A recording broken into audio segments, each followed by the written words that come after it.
The pain started at 2:46 a.m. Her leg locked up tight, like something inside was clenching hard. She winced, but didn't scream. Thought it was just a leg cramp. No one else in the room, no one to call. She stretched it out, then lay back down. The pain faded in a few minutes. Just a cramp. Brief, ordinary, familiar. She didn't think twice. The next morning, she mentioned it. My leg cramped a bit last night. Probably just slept funny. No one asked more. No one brought it up again. And it never made it into her chart. In the U.S., over 12,000 people die every year from symptoms just like that. Not from rare diseases, but from signs that didn't seem serious. And then they never wake up again. She was 67, lived alone, in a small apartment at the end of the third-floor hall, no cat, no plants, no one nearby. The room was quiet enough to hear the fridge shift cycles. That night, like so many others, the cramp came back. This time, her right leg. She sat up slowly, stretched, gently, then lay back down. No blood, no bruising, just a strange feeling, like something pulsing deep inside her calf. The next morning, she made coffee, turned on the news. She didn't mention the night before, because there was no one to tell, and no one to ask. "Mom, did you sleep okay last night?" Third night in a row. This time, it wasn't just the calf. The cramp crept up her thigh. She folded forward, gripping both hands tight, sat still, in the dark, waiting for it to pass. 1 minute, then 2, then 5. Still there. Her body began to tremble, not from cold, from something else, from fear. This wasn't like before. It didn't feel like a stretch too far. It didn't feel normal. No sounds, no lights turned on, just one thought echoing. It's lasting too long. According to Mayo Clinic, if a cramp lasts more than 10 minutes and doesn't ease up, it's no longer a simple muscle twitch. It's a sign. That blood flow might already be failing. And that night, she sat alone in pain for 14 minutes and 32 seconds. She made the call, said the cramps were getting worse, said they were lasting longer, said they moved up her leg. The nurse asked a few things, then paused, then said softly, "You're still walking, right?" She said, "Yes, but slower, and only with both hands on the wall." The nurse typed for a moment, then said, "It doesn't sound urgent. We'll keep an eye on it." There was no referral, no Doppler scan, no ABI test. No one asked how long the pain lasted. No one explained what a vascular cramp could mean. No one said the code. CPT 93922. The scan would have cost $685, fully covered, if someone had requested it. But the request never came, and no one followed up. Not that day, not the next. The first chance to see what was wrong just passed, quietly, without a trace. Some cramps are harmless. They come and go, caused by dehydration or a long day on your feet. They hit fast, fade quickly, and leave no trace. But not all of them. Some cramps aren't really cramps. They feel deeper. They grow stronger. They last longer than they should. And when they hit at night, they don't just wake you. They're warning you. There's a condition called PAD, peripheral artery disease. It blocks blood flow to the legs, strangles the oxygen from the muscles. What feels like a leg cramp might be the beginning of ischemia. The difference? A normal cramp fades in seconds. PAD pain lingers for minutes, sometimes longer. Sometimes it never fades at all. And by the time you realize it wasn't the harmless kind, it's already taken something from you. She hadn't slept in days. 3 nights in a row, cut short by pain. It always came around the same time, between 3 and 4 a.m. when the world was completely still. She stopped setting alarms. Didn't need to. Her body woke her anyway. Sometimes it was her left leg, sometimes the right. Always sudden, always sharp. At 3:24 that morning, it hit harder than before. She gasped, sat up, both hands braced on the sheets. The pain held, tight, relentless. She stood up, barefoot, and hobbled to the hallway, holding the wall, breathing in short bursts, counting in her head just to stay steady. 4 minutes, still no relief. 7 minutes, still holding on. No light in the kitchen, no voice in the dark. No one knew she was awake, and no one knew. That night was the first she was too tired to cry. The cramp didn't come that night, but something else did. She stepped onto the floor and felt nothing. The tile was cold, but her toes didn't notice. She pressed her heel down, then shifted forward, waited for sensation, waited for that chill. It never came. She wiggled her toes. No pressure, no sting, just silence. Her foot was there, but it wasn't talking back. She sat on the edge of the bed, touched the top of her foot, then the bottom, still nothing. Her fingers found her toes, rubbed hard, still cold, still quiet. The next morning, she shuffled across the kitchen in one sock.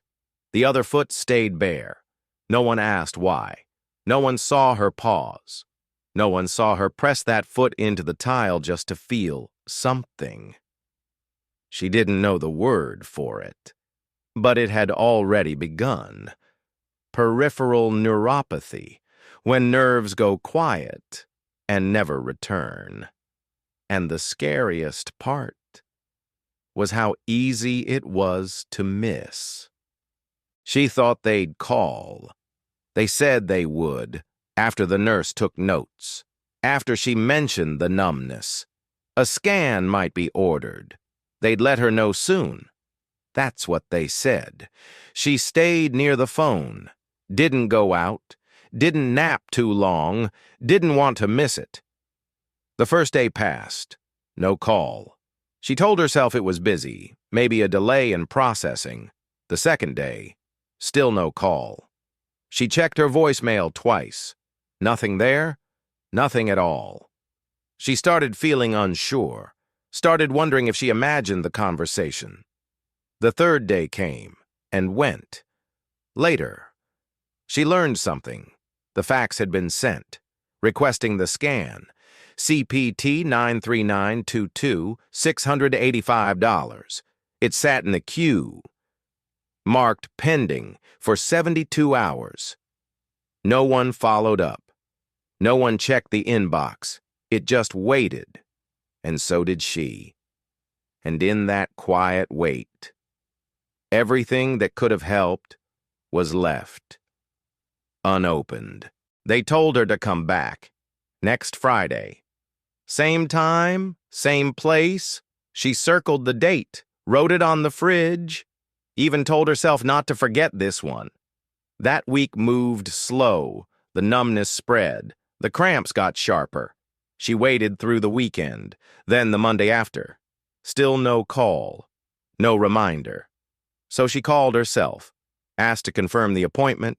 The voice on the line paused, typed, then said, "Ma'am, your appointment was last Friday." She blinked, looked at the calendar. The date she was told was off by 1. Nobody checked the entry. Nobody called to ask why she didn't show. Nobody flagged it. Nobody caught it. Just one box unchecked, one follow-up missed, and one person left to guess what happened.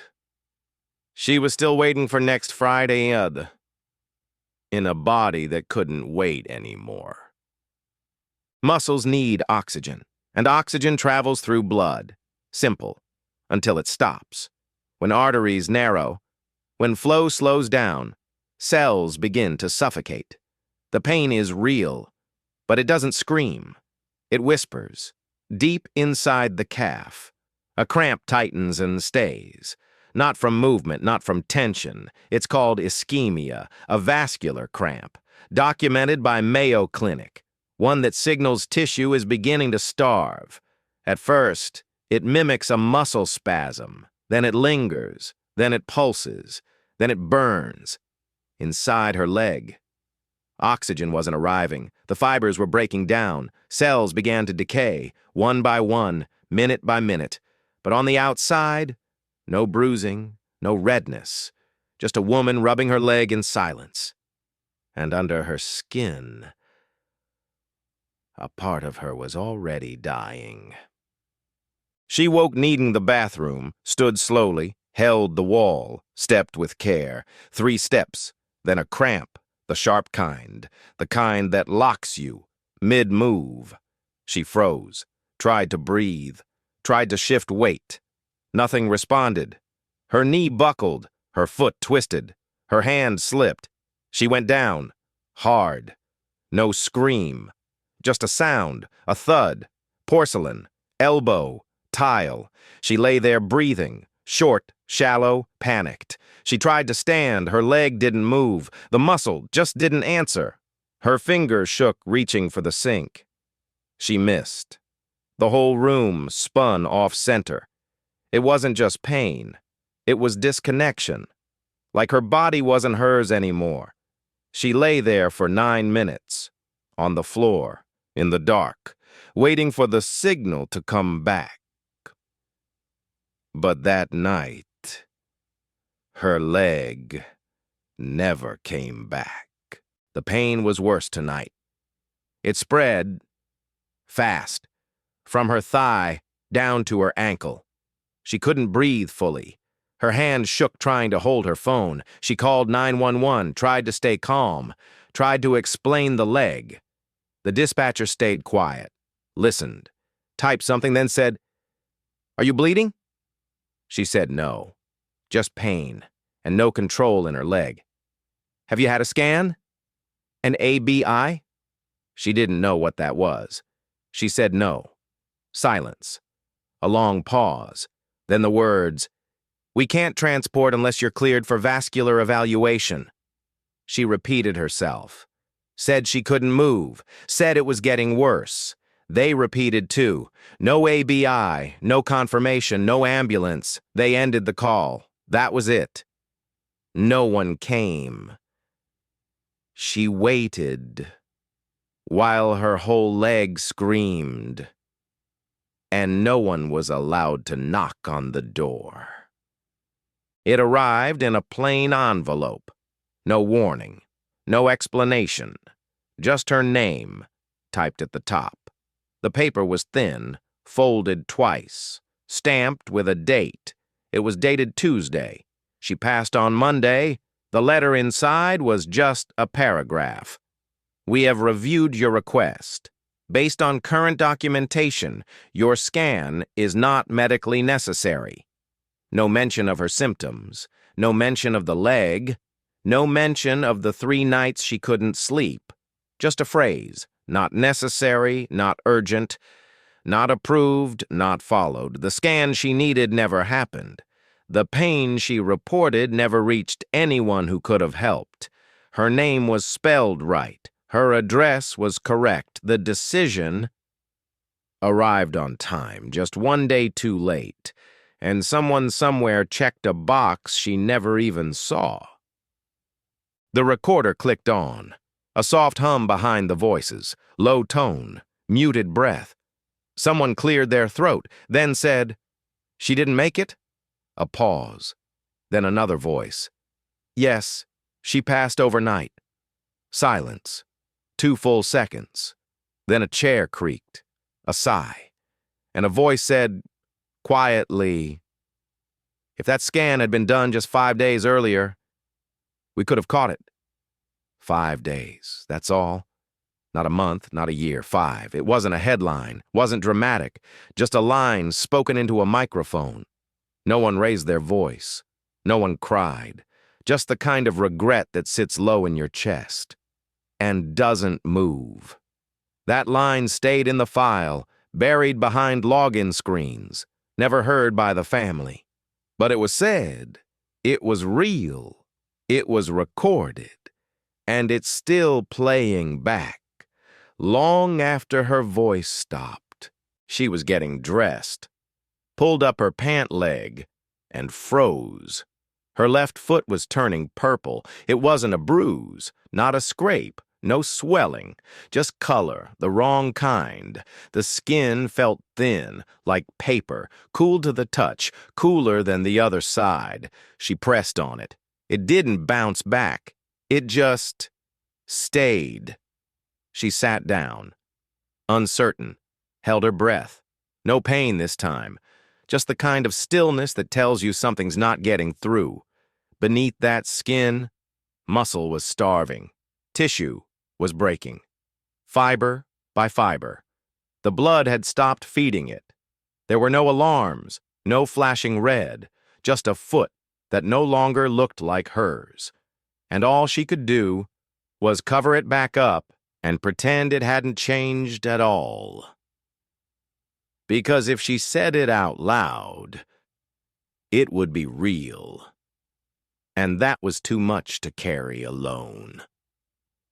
If your leg cramps last more than 3 days, don't ignore it. Don't stretch it off. Don't say it's from walking too much. Track each episode. Write down the time, how long it lasted, where it started, how far it spread. You're not overreacting. You're paying attention. When you go in, bring it up first. Don't wait for them to ask. Say it clearly. Say it early. I've had cramping for more than 3 days. It's deep. It's not going away. Then say, I want a Doppler test and an ABI if needed. And I'd like CPT 93922 on file today. That code matters. It opens doors to scans that aren't always offered. You're not asking for favors. You're protecting your body. You're protecting your time. And if you ever feel doubt, remember this moment. Remember this story, and say it again, out loud, with your full voice, before silence takes something you could have kept. The hallway was empty. Not a sound. Not a footstep. Not a page turning. A monitor, once blinking, now dark, no beeping, no line, just a flat glow and a blank screen. A chair sat turned, half pushed in, one armrest worn from quiet waiting. Light spilled from a window. Dust floated, slow and lazy. Her file still sat on the counter, still open, still unsigned. Inside it, the same request form, still marked pending, still missing a check. Nobody picked it up, nobody signed it. Nobody asked if she was still waiting. And now, there was no one left to answer that. A folded blanket remained at the foot of the bed, still neat, still untouched. It looked like she might come back, but the room already knew better. Because once silence takes hold, it doesn't knock, it doesn't ask. It just stays. Every year in the U.S., more than 12,400 people die from symptoms that looked small. Leg cramps, numbness, mild fatigue, strange coldness in one foot. Not chest pain, not strokes, not what we're told to fear, just signals. Barely visible, rarely urgent, easily explained away. A study from KFF tracked the patterns. CDC logged the deaths. ProPublica collected the files. And the data all points to the same thing. Most of them waited. Most of them were told to watch and see. Most of them never got the scan. Some asked. Some didn't know how. Some were too polite, too quiet, too trusting. And by the time the paperwork moved, they didn't. These people had names, had families, had time, until it ran out. And their only mistake was thinking a small pain meant a small problem. If you're over 60, you should get tested. Not after a crisis. Not after a scare. Before. Before anything starts. There's a scan called ABI. It takes minutes. No pain, no prep, no fours. It checks blood flow to your legs, finds narrowing, finds risks before they become regrets. Doctors recommend it every 6 months, like dental cleanings, like eye exams, routine, forgettable, until it isn't. You don't need symptoms. You don't need permission. You just need to ask. Can I get an ABI? That's the line. That's the moment you give yourself a chance. Because circulation matters. Because silence hides things. And because so many never get the warning. But you can. You can ask early, ask clearly, ask now. So someone you love won't have to say, I wish we caught it just a little sooner. She didn't know the code, but someone entered it. CPT 73718. A vascular imaging scan. She thought it went through. She thought it was pending. She thought it was next. But it wasn't. The request was reviewed. The line was typed. And the box was marked denied. The reason? Insufficient indication. Not serious enough. She had pain. She had numbness. She couldn't walk straight. But the scan was marked unnecessary. Wait and observe. Reassess and follow up. No one called to explain. No one asked how the symptoms had changed. No one knew she had fallen twice. She kept thinking the appointment would fix it, that someone was tracking her case. But that scan never happened. The paper stayed unsigned. The order never left the desk, and her leg never stopped hurting.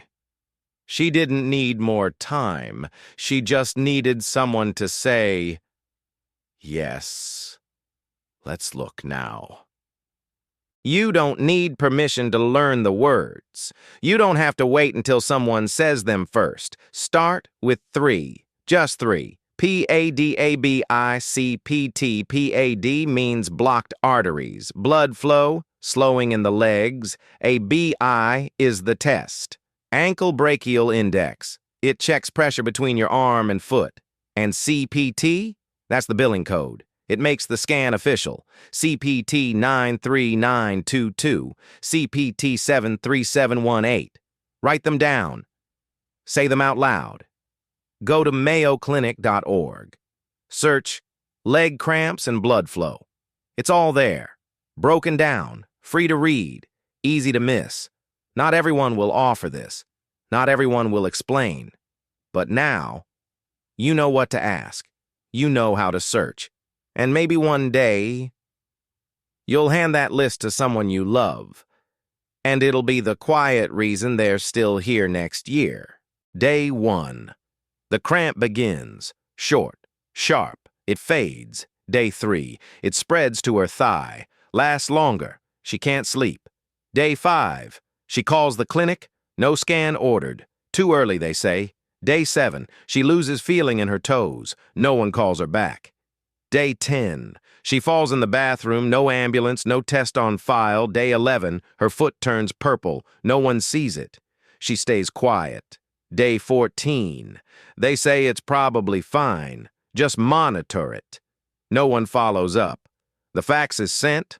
The code is right. CPT 73718.